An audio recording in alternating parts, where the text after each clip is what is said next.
माझे नाव सोमनाथ नंदू गुले, राहणार बरकतपूर, तालुका कन्नड, जिल्हा संभाजीनगर. ओके. तर आज आपण तुमच्या या अद्रक पिकाच्या प्लॉटवरती आलो आहे, बरोबर. आणि आपल्यासोबत आज तुमच्या आजूबाजूच्या परिसरातले शेतकरी मित्र देखील या प्लॉटला व्हिजिटसाठी आलेले आहेत, बरोबर. तर या प्लॉटला अगदी सुरुवातीपासून आपण जैविक तंत्रज्ञान वापरत आहे, बरोबर. आपले जैविकाचे खत आहे, सोबतचे आपले जे काही पोषण तत्व आहेत जैविक तंत्रज्ञानाचे, हे अगदी सुरुवातीपासून वापरत आहे. तर या प्लॉटला तुम्हाला काय अनुभव आला चालू वर्षीला? याचे स्टंप जाड आहे, हां हाईट आहे, हां, आणि काळोखी एक नंबर आहे. काळोखी एक नंबर आहे. आज आपण हे लाईव्ह स्टंप बघतोय तुमचे, एकदम जबरदस्त बघायला भेटतंय. आणि माझ्या मते मागाशी तुम्ही काहीतरी बियाण्याचा काहीतरी प्रॉब्लेम सांगत होते. बियाण्याचा असा प्रॉब्लेम होता, हे उगतं का नाही उगत हां, याची गॅरंटी नव्हती. गेल्या वर्षी अजिबात पाऊस नव्हता. ओके. हो. इवन तुम्हाला लेबर देखील बोलले होते तुमचे हा, का हे बियाणं उगतं की नाही, लेबर परंतु असं म्हणत होतं की हे बियाणं उगणारच नाही. ओके. हो. आज आपण तुमचा हा लाईव्ह प्लॉट बघतोय. हो. लाईव्ह प्लॉटला जबरदस्त असा रिपोर्ट आपल्याला इथे बघायला भेटतोय.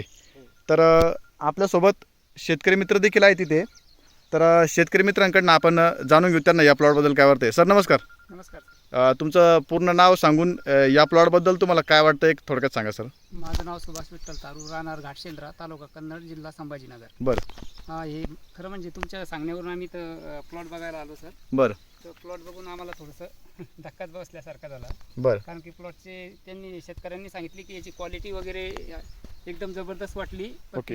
बियाण्याचं सांगितल्यामुळे आम्हाला थोडं आश्चर्य वाटलं. अच्छा. कारण की बियाणं पाहिजे तसं नव्हतं क्वालिटीचं. ओके. आणि त्यांनी जे लेबर लावलं होतं ते लेबरनं सुद्धा सांगितलं की ही बियाणं तुम्ही लावूच नका म्हणून. लावूच नका म्हणून. तरी पण शेतकऱ्यांनी हे बियाणं लावलं हं, आणि त्याची क्वालिटी एकदम बघण्यासारखीच आहे. बघण्यासारखी.